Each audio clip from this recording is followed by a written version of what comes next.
Alright, fellas. Welcome back to the Prep Talk. Well, yes, it's Happy New Year. Happy New Year, bro. Happy 2026.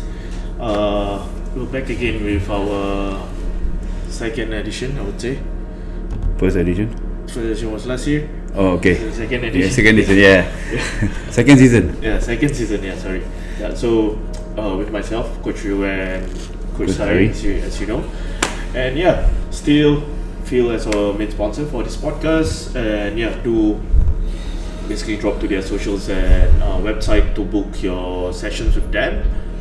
So that you book it earlier, get them to check whether their schedule is okay, matches with you, and then you get yourself fixed for the new year. Yep. Alright, so coming to 2026, I guess there will be a lot of New Year's resolution. New year, new me. Yeah, New Year, New Me and so. But before we step into that, sorry, let's recap on how was 2025 for you. New experiences. Like? Being a judge for the first time. I see. Yeah. Not many people know, but I keep it on a low key, so that I won't be having any biasness. Okay. Right? So hopefully with my inclusion, probably we can change the way we judge and increase or rather improve the quality. Okay. It's good whereby you're coming in with this topic. Recap on last year, you're doing judging for Dream Aesthetic, right? Yep, correct. I was there as well. How was the experience? Let's touch base on first thing first. How was the experience? It's pretty good. Well-run show. A few hiccups here and there, but other than that, it's a well-run show, and I would say the quality of competitors locally and overseas are pretty good, right, up to standard. And of course, you will have like the newer guys who coming in. Okay, good for the experience, and hopefully they'll come back to the same competition and improve, right? Okay, as you as an athlete, as a judge as well, been in the game for so long. Looking at international athletes coming into Singapore, doing DA and stuff. What's the variance of standards that we are looking at? Okay. To be honest, I know you're going there. Okay, I wouldn't say that previously. In my opinion, previously I would say we will be way off, right? Yeah. But now, in certain categories, we are almost there. Not there, almost there. In terms of standards. Particular category.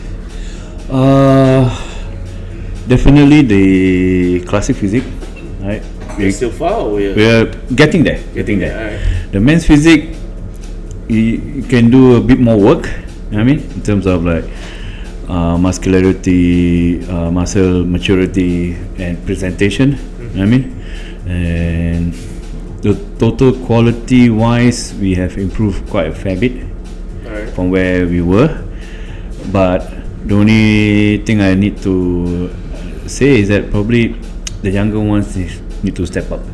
Okay, the ones that are improving are, well, I wouldn't say they're young. Sooner or later, give them like about few more years, they're gone. You know what I mean? Not saying gone, you know what? Yeah, we have other things to do. So the younger ones need to step up onto the plate. How far you think, basically, with the younger ones, that I'm talking about Singaporean, for them to chase into the game, and how far is the younger standards to the current Malaysian? Because from what I see, like you mentioned, the one that is quite seasoned right now, they only have a capacity of few more years. Correct. Yeah. Either they want to still push it, or throw in the towel. Yep. Yeah. For the younger ones, in terms of years of catching up, probably 3-4 years. Right. Of when I say this, it's more of like the quality muscle that they have, they carry, the presentation, and years of training, dieting, and getting to know yourself and how what works for you and what doesn't work for you, kind of thing. So safely giving yourself a buffer time, 3-4 years. So looking based on the standards, the that Malaysian bring, because I believe NDA last year was swept by all Malaysians. Yep, correct. Yeah. So I mean, how We did give them a fight this time around. Okay. Yeah, sure, for sure, definitely. But I mean, why and how different do you think that is a game changer for them at for them at this level compared to Singapore? You're talking about the Malaysians. Yeah, Malaysian. Trying the game changer for them to actually improve. If you look at it, it's more of the prestige. I mean, you're winning on a foreign land, and then to them you get better coverage. You win in a, I wouldn't say DA is a small competition, small to a certain degree, but it's known to other people across the causeway. So with that, we need, to them it's like a prestige, and of course the prize money is more appealing to them in terms of the exchange rate, right? So if a guy wins $1,000, if they go back to their home country, you convert that, quite a hefty sum. So that might be a motivation for them, and also probably, I guess, more of the competitiveness about it. Trying to beat Singaporeans is one of those things that they will find that is very rewarding lah, in a way. I mean, we also want to beat the Malaysians, right? You know what I mean? For sure. It's more of the competitiveness of the whole thing. That's why that drives them that way. Right? Were you amazed with the standards that the Malaysian bring, with the winner of the overall winner of men's physique and the winner of the classic? Because to what I see, I mean, honestly, I mean, based on the standards of the men's physique, it's almost a standard whereby we can put it's there to be gunning down for the pro status as well. Because the first to win the overall was Magat. Yes, correct. Yeah. Okay, It's a different level physique to from my point of view. I wouldn't say go as far as a pro status. Look, let me put it this way. They are, let's say Magat, right? Putting against our local guys who are a bit, who can challenge him. Yes, he will look outstanding. Yeah, for sure. But if you put it in an international stage, right, he might be just one of the guys. Yeah, I mean, you know what I mean? I've seen that past few weeks before. Yeah, right. So the physique that he brought to Singapore, yes, it will have a lot of more challenges for Singaporeans, right, based on what he has. Then if he were to step on stage in a, let's say, a pro qualifier kind of stuff, he has his work cut out for him also, right? There are other guys who might be having the same physique, same look, with a bit more density. He might be outstage, you know what I mean? Yep. So based on that, I wouldn't say their package is better. I would say our guys need to be better. You know what I mean? Okay, makes sense. You know what I mean? So at least if anything else, our guys to stand on stage in terms of a pro qualifier or internationally, we could be on par with the rest of the countries, like bringing it to that level. So if we want to be doing better, we need to level up at least 3-4 levels up. Before 3-4 levels up beyond the Malaysians. Then we can probably do really well. That's quite a yes. if you see from the point of view of a judge, that's how you actually look at it. I mean, I got the closest look on the second row, right? Sure. So you can see all the things that probably the camera or even the photos won't be able to see. So it will be an issue where people will compare pictures. You know what I mean?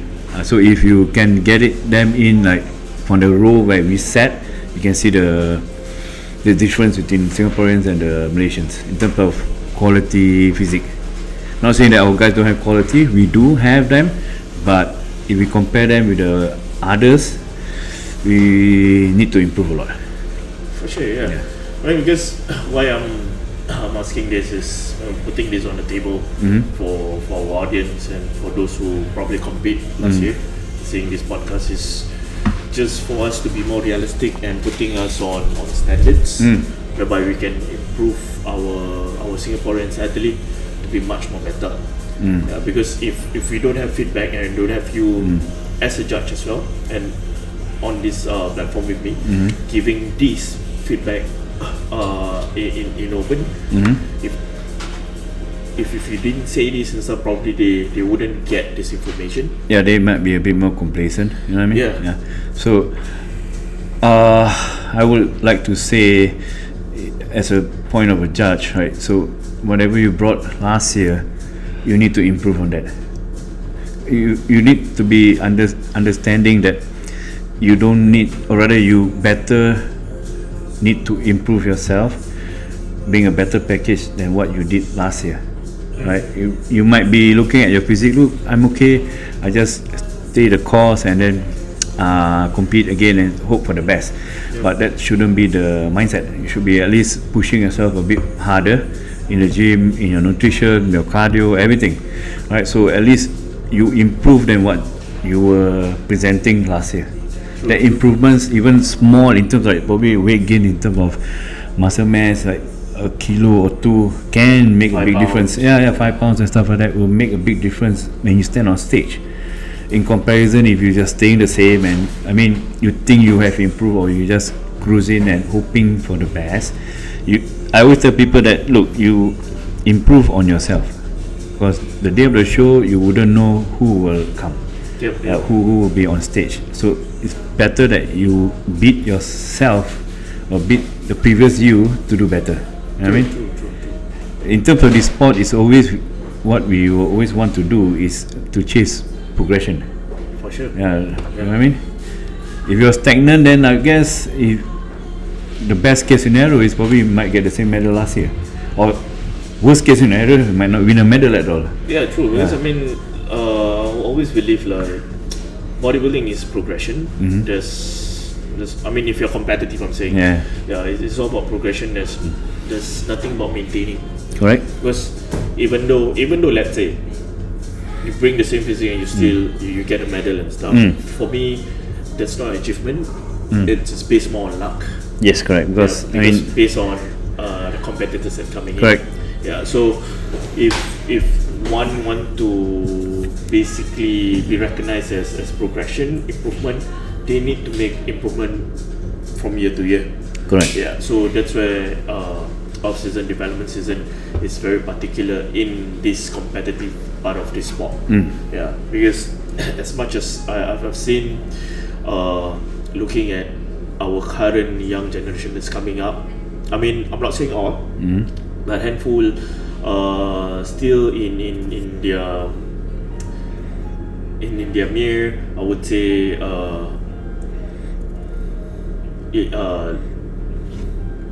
delusion, I would say. In terms of thinking that, I'm ready there. It's just ready for me to fight on the stage and stuff, for me to win. I want to win the Dream Aesthetic check first place and stuff. But when what I've seen, nothing against from nothing from other point of view. It's my point of view. What I see is basically for last year DA, when they open it up for international, I've heard that a lot of Singaporeans are like, oh shit, Malaysian are coming, oh shit, can I win or not, oh shit, this and that. So it's more about, they are not worrying about what work they can do for themselves, but they are worrying about competitions coming in. So for me, like, these are the mentality that need to be tweaked in terms of to get better. Because I mean, bodybuilding is you against yourself. Correct. It's you improving yourself. Yeah. Then whatever come and stuff, that's another different ball game and story. You can't control that. You can't control. So before you step out and do international, doing locally and having international people coming in, I'll say this is very. I would say that we are lucky to have this. Correct. Yeah. Because you don't have to spend on logistic, the accommodation and stuff. You're competing in Singapore. Your home base. Yeah, your home base.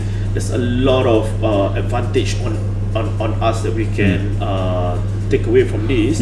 But if you don't wanna go hard, head-to-head challenge with the international where you have the advantage here, then I would say it's a really big loss for our competitor.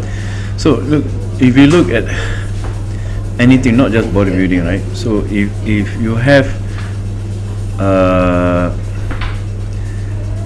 you'll be stagnant, no, in terms of standards when you don't have something challenging you.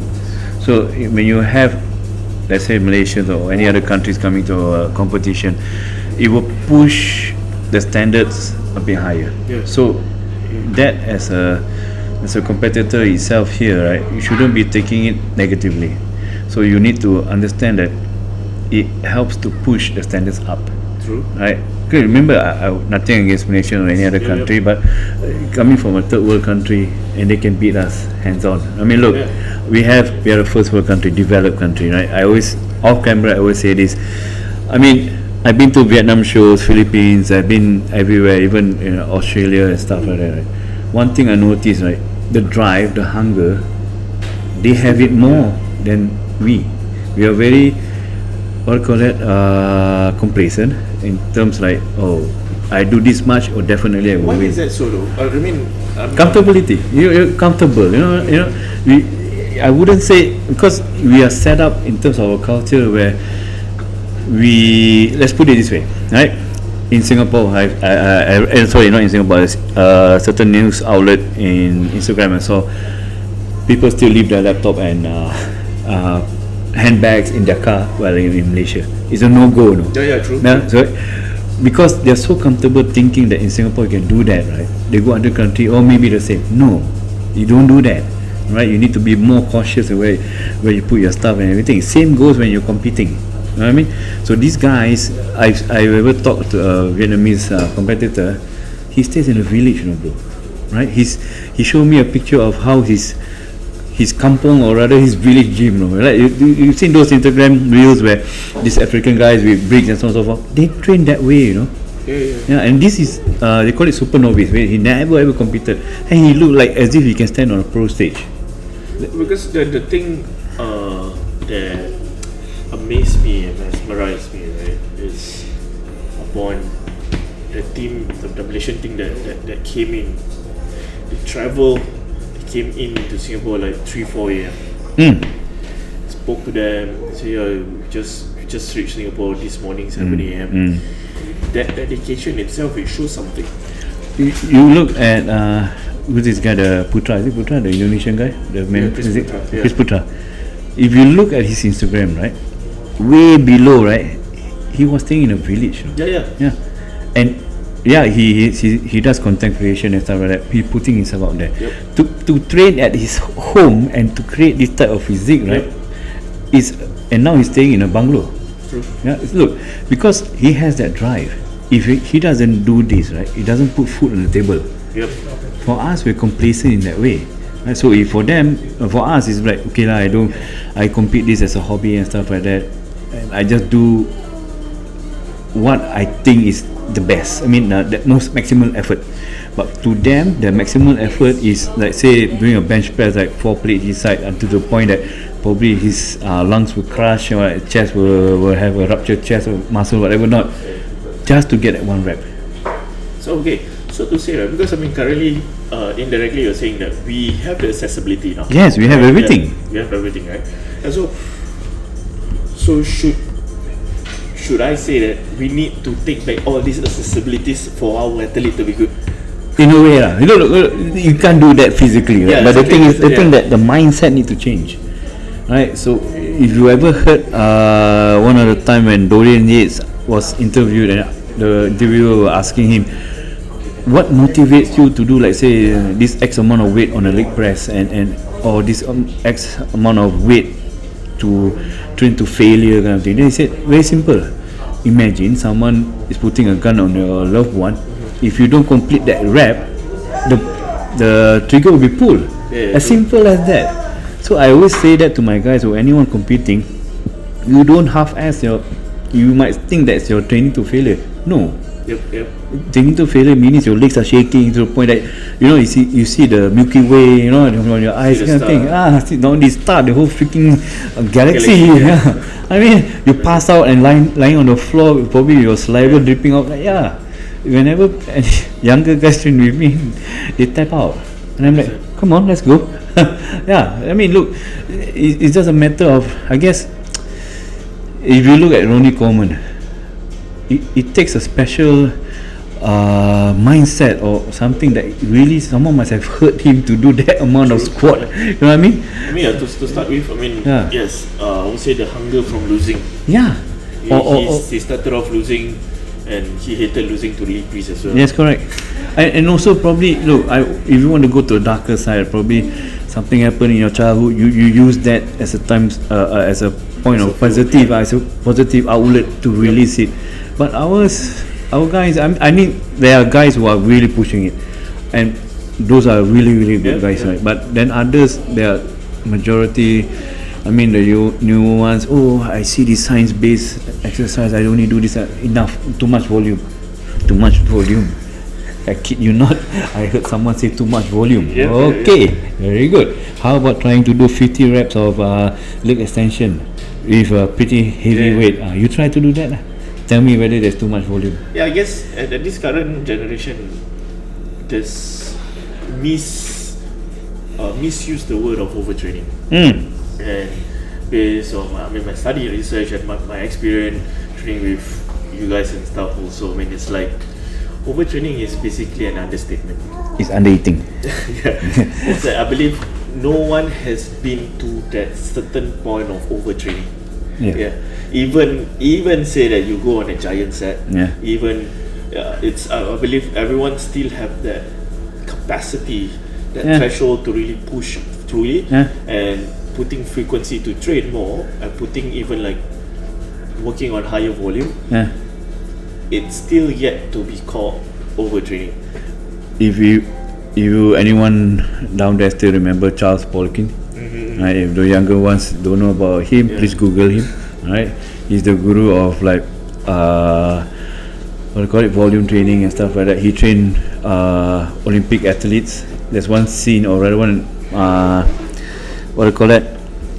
One interview that he had, which I have the fortunate part of watching, saying that there's a group of guys in his Olympic team. I can't remember which sport was it. He was training or giving them a program. Only 3 of them actually he came in and saw who actually did his programming, because they were sitting down there with saliva dripping and they are like gone already, space cadet. The rest are still laughing in a way. He said that these guys are really training. So these guys are not training. You know what I mean? They're just in there passing time. True. And also to expand on this overtraining, training intensity, right? What I notice nowadays, and I believe you notice as well, the consistency of staying in the program for a longer period of time. Because what I've seen and observed on the gym floor, I mean, when we train, but we also aware of our surroundings. Correct. We see someone train who call themselves men's physiathletes and compete and stuff, but you can see varies to their training program. Keep changing. I think I need to hit this better. I'm changing this exercise to exercise. Because for me, my own, I'm not saying for others. For me, myself, I can spend on a training program on a minimum of 12 months at least, just to improve prior to the biomechanics, the execution, the approach, and the understanding of the whole sequence. Yes. Then once we hit that, and once the numbers tally enough to my performance, to my performance and also to the aesthetic growth, then that's where we sit down and reassess. Correct. True. Whether we want to change the program. But now there's a lot of flip program. Probably 8 weeks change program. 8 weeks program. So is this, from your opinion, from your point of view, is what affecting the current athlete right now? Yes, true, entirely. Let me put it very simple. Observation where I see on the gym floor, right? Boy A been doing fair bit of bench pressing, fair bit of dumbbell pressing, and then a fair bit of hammer strength, incline pressing. Then suddenly I see him going up to the hammer strength incline machine, going to sit to the side and start pressing one. Isolation. Isolation. like pro, you haven't mastered at least in terms of weight and exercise execution, perfecting that form with 2, and yet you want to go this one. If you're telling me that your one chest is bigger than the other, it's more of you not getting the form. Yeah, true. Yeah. If you have to resort to that, that means I think you better off playing chess. Yeah, I mean, look, there's a lot of unilateral isolation exercise that these young people put in because they would say, "Oh, I need to improve. I need to isolate more on one side." And so, I mean, for me, these are all advanced movements. Yeah, but the thing is, it's more of like if you can't get your mind-muscle connection for both chests. Yeah, I mean, there's something is wrong there. true. And I also love to say this to even my athletes and stuff. I would say that, or people who just started into rapping, and all of a sudden they'll ask me, what should I improve? I'll tell them straight, bro. You just started, and you're quite new in this journey. There's no specific part that I would want to integrate to improve. I will tell you need to improve overall. Yeah. So once you hit and improve that overall, and you hit that certain standard, that we can say, okay, there's certain things lagging, kind of thing. Yeah. So once you hit that certain standard, then we can go to another level where we can say, okay, we need to improve your shoulder. Based on the category that you're we need to change this. But now you are very, I would say, green. Very green. The whole set of development that we need to improve. Yeah. That's where I can say these are the kind of feedbacks that athletes are not getting. Okay, not say only athlete, right? It's a new year, right? Yeah. So you will see the new year, new me kind of crowd. Nothing against them, right? It's good to have people coming to the gym and improve, self-improvement and everything. So this is the same, does apply to the not only athletes but to the same people that join to the gym for the first time, right? So same thing goes where you don't do isolation work like that. Preferably you work on the entire system, right? Guys can go a total body like 3 times a week, then slowly you progress to like a bro split, or you progress to a push pull legs kind of thing. Entirely you need to get yourself ready in terms of the weights you're going to push, your CNS going to be ready for that kind of system that's going to change. But ultimately, guys or ladies, do a total body workout 3 times a week, more than enough. It sets up where your CNS, your whole muscle group and everything getting ready for what you're gonna throw later. A bit more, I wouldn't say a bit more advanced, but a bit more progression towards like probably a bro split. Then Monday you do chest, those kind of split, and then after that you progress to push pull legs kind of thing. So it goes for the athletes also. You do your basics first. I mean, look, I myself, I train on terms like I still train the same way I trained when the first time I went to the gym. Not the total body one. I do splits like push pull legs kind of, but based it depends on. I don't change that much, The only changes I make is probably the weights I use, depending on how I feel that day, whether I have hydrated enough, whether I have eaten enough or enough sleep. I adjust accordingly. I mean, based on that, you perfect or rather improve on the exercise execution, the mind-muscle connection. Even at this age, I'm still trying to perfect the mind-muscle connection. Is mind-muscle connection overrated for you? No, it's not. It's very important. It's very important. No point pushing from point A to point B and then you're just loading on the joints. Exactly. And your ligaments are like screaming at you, brother. Are you alright? Did someone hurt you? Right? So you work on the muscles, not the joint or ligaments. Look, if you do keep doing that point A to point B and you don't complain, you start to have like joint pains and all that. But it's a good business for Mr. Fields. For sure.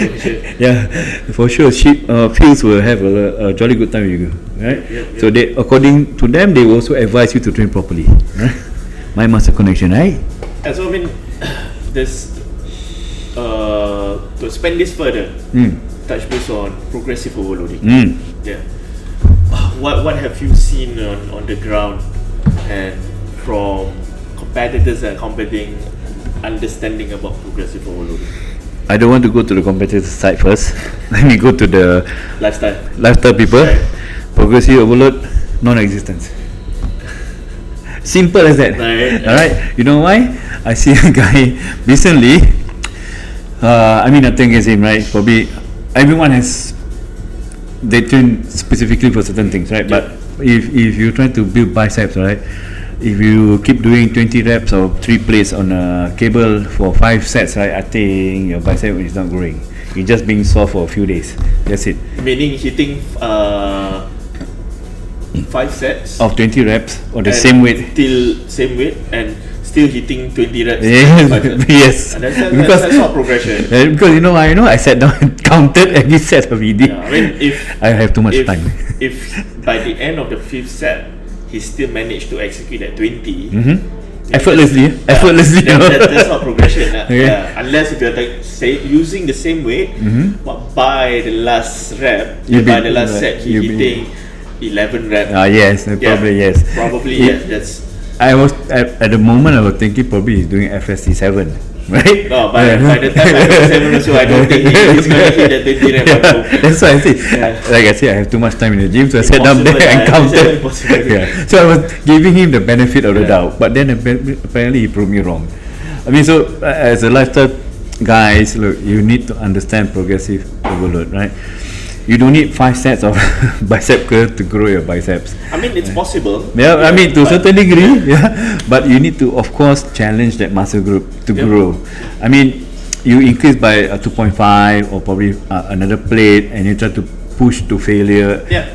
Not every set, probably the last set, right? So yes, that's where your muscle will grow. Yeah, that's why I think in training programming, I mean, even for lifestyle, they need to understand the basic fundamentals of rep range. Yeah. Because I mean, I'm finding rep range. Okay, for example, if I would put on clients, right, I'll tell them, okay, this set we're gonna do, for example, just 15 to 20. Then they will come to me. You asked me to do 15 to 20, but end up we do 20. 15 to 20, ma? Yeah. If you can do, you can do more than 15 to 20. Yeah. For them, yes, I'll give you a benchmark of 15. Yeah. But we're gonna work on a weight whereby we progressively go up. That we can aim for 20. But once we really progress and you're advanced better, the load's getting higher. Trust me, you're gonna drop probably around 15 reps. That is the minimum that I wanna work on this kind of certain work set. But if you still can push, by all means. But this is where then next week we can look upon changing the weights. The loads. So that's where I always try to emphasize on this. To have a rep for them to understand the rep range. Because some people, I understand you're saying that 5 set 20. Okay, so then what are you gonna be backing off of rep that you can hit? You need to lock it down and stuff to understand. But I understand what you're saying about hitting 5 sets and every sets of it hitting 20. That's not progression. That's just I would say you're just fatiguing your CNS. That's about it. And you think that you're training. Exactly. No, people get tired.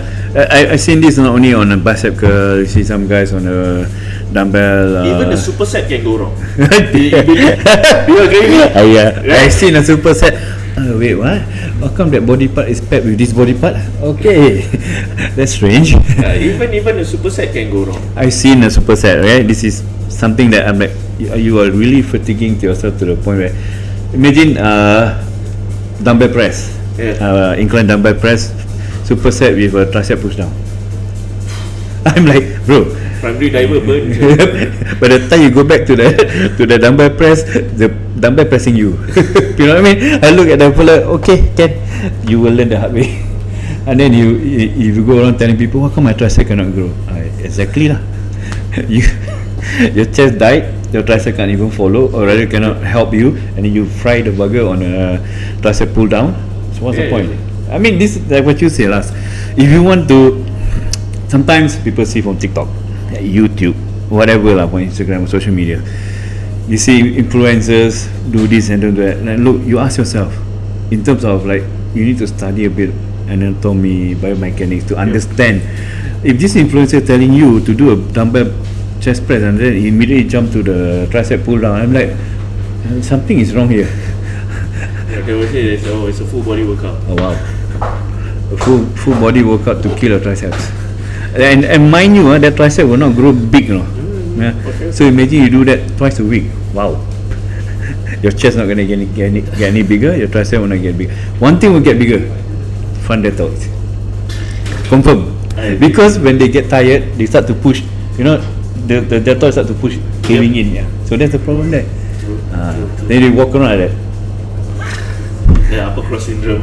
Then never mind. Never do rear delts. Oh, that's you've seen that many times in this lifestyle. They say, hey, you need to do your rear delts. What's that? Okay. What's that? Do you know that your delts has 3 hits? Okay. Yeah. So yeah, I mean, whatever you're saying and stuff, it's true. I mean, the other thing is basically, since starting based on this progress overloading, it's going too heavy on progressing overloading. Like today, I'll do 20 kilo. Next week, I'll do 30 kilo, and jumping it by not by 2 pounds, not by 5 pounds, but by 15 pounds moving forward. So this is good, you know why? It brings business to fields. You screw up yourself, you come see them to fix yourself. That's the same part whereby, I mean, it's ego lifting, I would say. Yeah, to the max. Yeah. I mean, look, I would across the board, competitors, lifestyle. I don't know where is the middle ground here. So we have people who are like probably you, me, and those who really understand this thing, right? They see us like, what 45 or rather 35 kilo you're struggling, bro. Execution. Yeah, execution. Yeah. You go slow. You control the weight, not the weight control you. Exactly. Like say you do a incline dumbbell press, and I do that as a third set, right? After what I've been doing the whole session, right?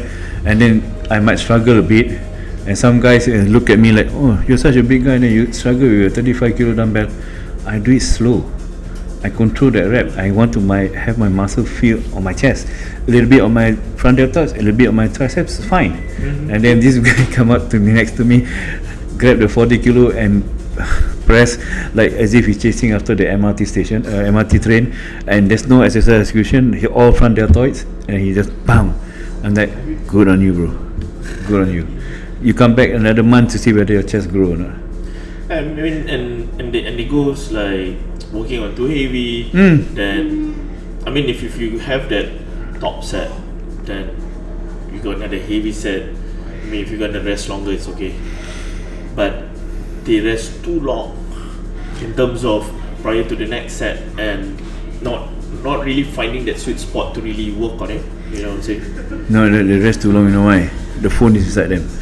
This is another annoying thing. I'm sorry, I'm an old man, grumpy old man. But look, if you're gonna spend your time on TikTok and stuff like that, you're resting too long already. Yeah. You can scroll more than 3 thumbs up, right? You're resting too long already. Right? But I even count. I sit beside some guys who like, bro. By the time you finish flipping this, right? I have finished my workout already. I mean, I believe in taking prior proper rest time. Yeah, of course. I mean, it have to be relevant to your work set. Yeah, look, work set. If you're training legs, of course you need to rest a bit longer, not 1 minute, right? I mean, I myself do rest a bit longer. Even my clients are getting, you rest a bit longer, right? Not on a arm day. Okay, makes sense, right? In 1 minute more than enough, right? It's a small muscle group. Back day can go a bit longer. Pull day or push can go. Push can go a bit lower in terms of rest day, rest time in between sets. But pull can, of course, if you're doing like deadlift, of course you rest a bit longer, but not powerlifting resting time. Sure. Don't take a chance, sit down and read the newspaper. Because like I say, it has to be relevant to the next working set. I mean, you find your sweet spot, sweet spot in terms of enough recovery time for the next set. So if you look at, I would say max. I mean, on a heavy leg day, probably 2.5 minutes.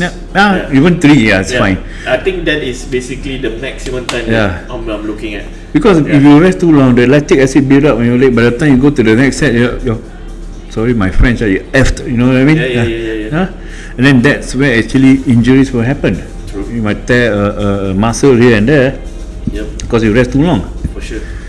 And then look, be it competitors, be it lifestyle guys, you must find the sweet spot. If you go to the gym, right, you go there for a purpose, right? You do your an hour and a half or an hour kind of training and go, right? You don't spend 2-3 hours in the gym thinking that you do the X amount of work, thinking that you do more, you gain more. No, you do certain X amount of work from a limited time frame. You push hard, increase your intensity. When I say intensity, like you say, no ego lifting. Ego lifting is not intensity. You do everything properly based on your experience level, you will gain. And when you talk about overtraining, if you train 3 hours, if you really train 3 hours, you're going to overtrain, right? So in terms of leg day can be an hour plus or 2, right? But you training arms for 2-3 hours, no lah, right? So I'm talking about strength training, doesn't include cardio after that, right? So when you do all that and then you complain or see no changes in how your physique look like, you have to look inwardly. What am I doing in the gym? More is not better. Even that time my lifestyle clients or even my competitor athletes, and more is not better. You push hard within that time frame, push hard in terms of properly executing everything, you'll be fine, right? Within the volume that you're prescribed with, right, you'll be fine. And then especially lifestyle one, look, new year, new me, doesn't mean you do 3 hours, 4 hours in the gym, you will look fantastic the next month or for Chinese New Year. But no, remember, it's not a Usain Bolt race. No, you must do a Nike marathon race. No, right? See it as a lifestyle, I feel for lifestyle is the key to start going is just to be present. Then the key to be consistent is just work on it. Don't overthink into am I losing weight this week? This week am I losing 1 kilo, 2 kilo? For me, if for lifestyle, my advice is basically hit the gym, hit the routine, just be consistent. Don't look at the scale first. Don't chase numbers. Just chase that habit, knowing that you're working onto yourself. You just want to make improvement, but don't. My approach, I would say, don't collect any data first. Obviously, the only data probably you can collect in how you wear your clothes. Your clothes start to feel better. Makes sense. Your pants or skirt, whatever, not feel looser. That's the only data you can see or feedback because that you are doing something. I feel the downside for lifestyle that start and stop along the way is they are collectively collecting unnecessary data. Too much data in hand. They want to know the scale, how much they lose. They want to see how much the in-body lost, the in-body thing. They want to see the clothes, and they want to see, am I carrying any behavior? See, so these are data like as though you're an athlete. You're an advanced lifter. So from me as a coach, I would say just go to the gym, work on yourself, and just work on that consistency. No data needed until everything is solidified, the foundation. Yes, and it becomes a routine. Like 4 times a week I'm going to the gym. This is I'm going. Then slowly improve. I'm gonna walk every day. 5k, 10k steps. Make it, don't go crazy. Just go 5k lah. To go 10k, some people can't achieve that. Go 5k step after your gym or throughout the day. So make that a habit. Trust me, I believe you will agree as well. Changes will come. Correct. When you make that changes, another thing about the lifestyle guys or ladies will fall off the wagon is what? No, I train so much, right? I eat Weekend. I eat one time a day, thinking yeah. thinking that I don't eat more, I will lose more, because I'm doing what this X amount 3 times a week in the gym. I eat once a day. That is a recipe for disaster. Right? Remember, food is fuel. Yep. Right? So I'm not saying that you're gonna eat char kway teow or mee goreng or nasi goreng. After that, you prioritize protein more. Yep. Right? Because you're training like 3 times a week or 4 times a week, your body need this raw material to recover. Yep. Right? So you prioritize protein. You control your energy source in terms of carbs. Have more fiber so that you can poop more. Drink lots of water, which they forget. Oh, this is a myth I always hear. I drink only 20. Why? Because I have water. People will say water retention. I would say the baseline is a gallon at least. Yeah. For lifestyle. Yeah. When they will argue, I will hold water, Nah. Then I will like, no, let me teach you simple science.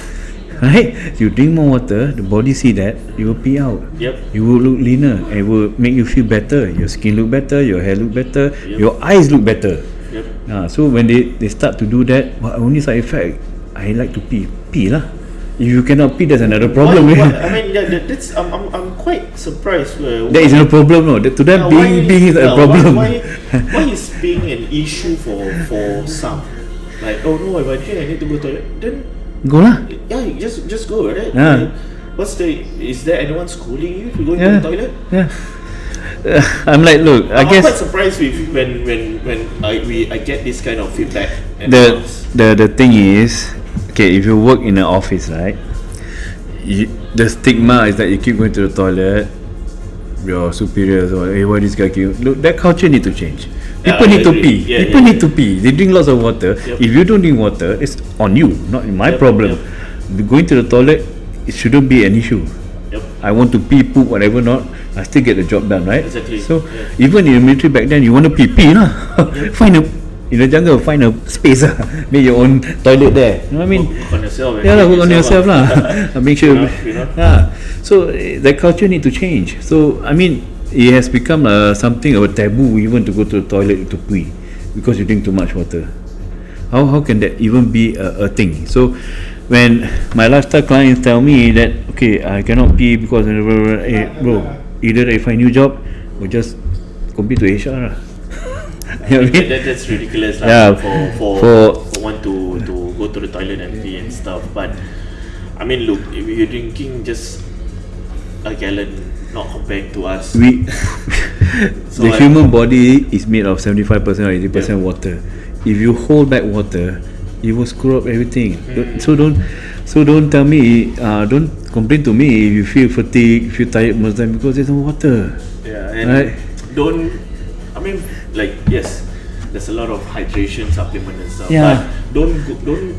To be honest, you don't need that. You just need enough water. Yeah. You're not an elite athlete where you perspire like crazy at every workout.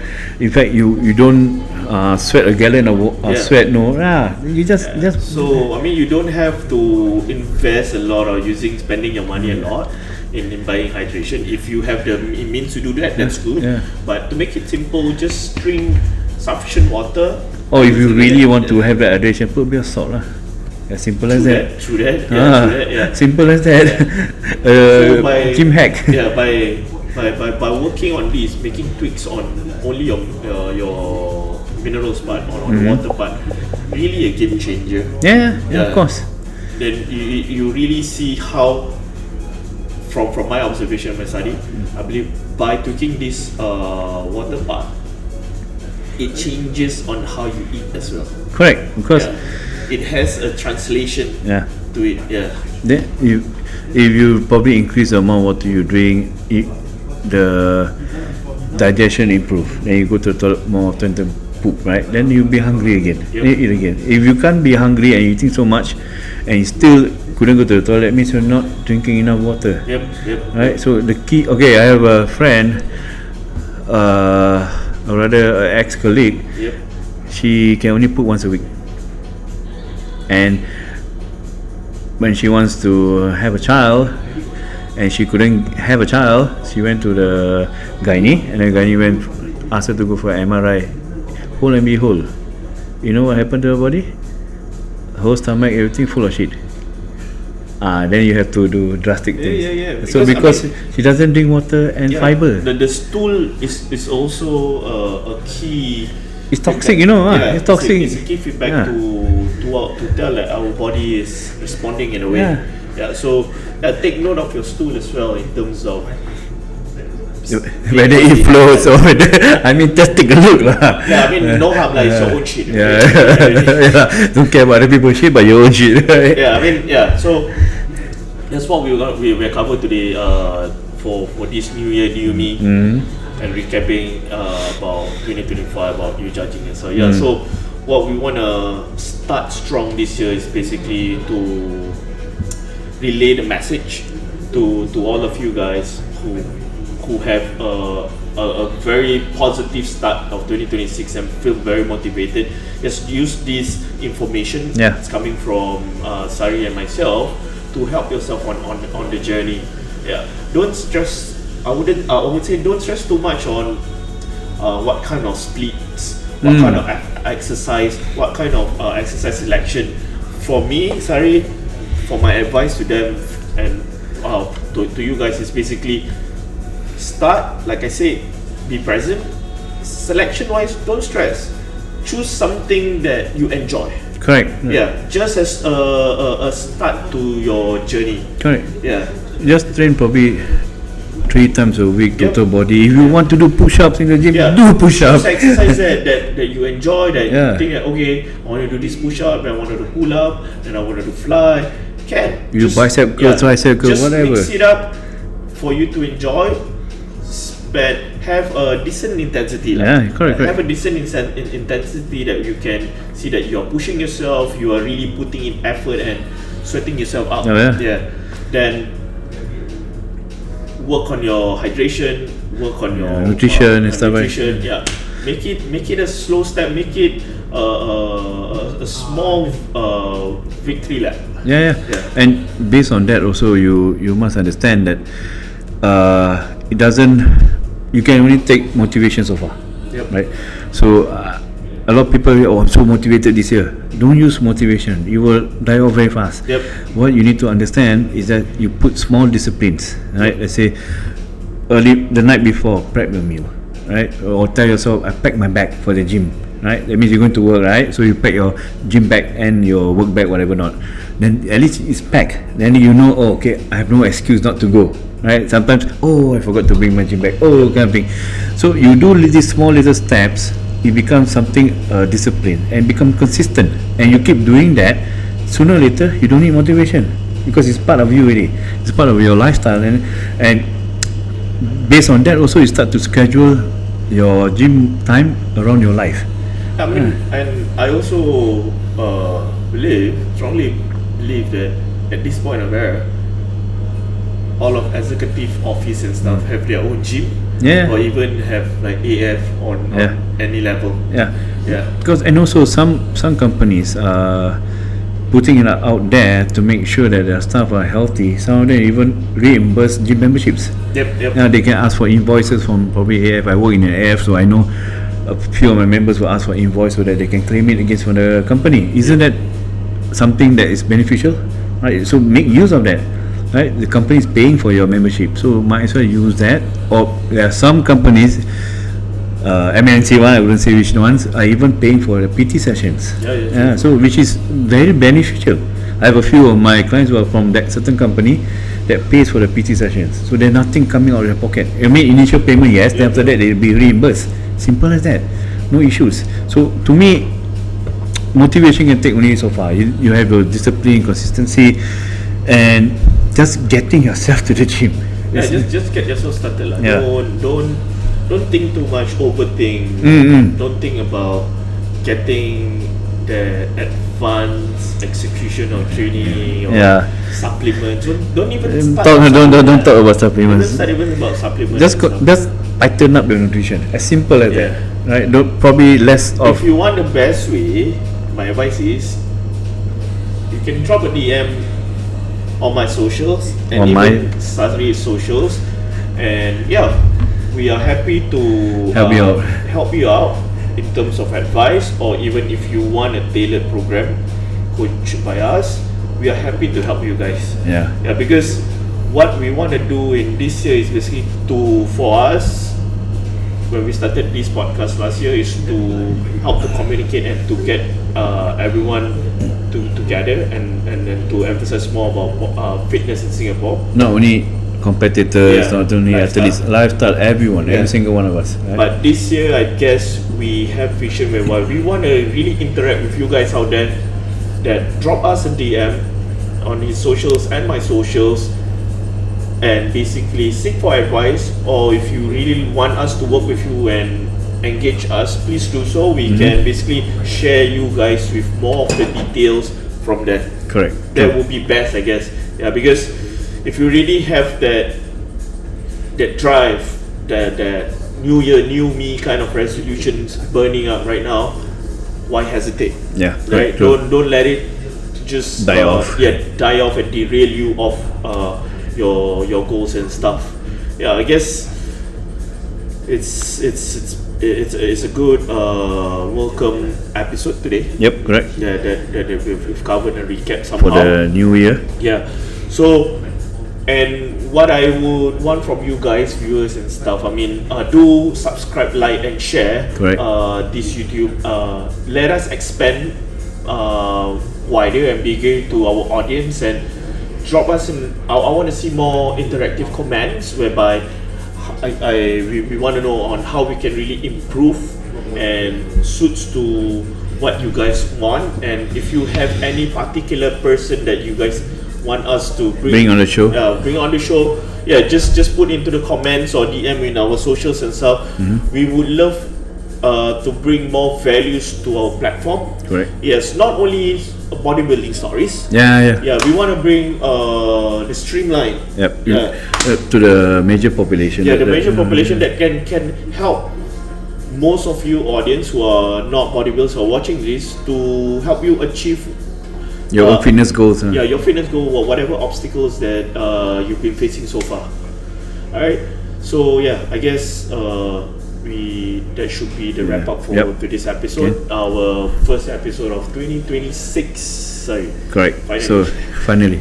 So again, the podcast is brought to you by Phil Stretch Performance. To drop their socials and their website to book your sessions with them, and then make sure that you get your scheduling tallied with them. And look, if you're ego lifting, right, stop doing that. But if you ego lift and you got injured, please come down and see the guys here at Phil Stretch Performance, so that they will try to help you to be fixed. Alright, so I think that's about it. Anything else? Nothing much. Would love to see more support from you guys to our channel. Subscribe on your notification and share this platform. And we would love to give the best values of information through from our podcast to you guys. Alright, other than that, we'll see you on the next episode of the Prep Talk, and ciao.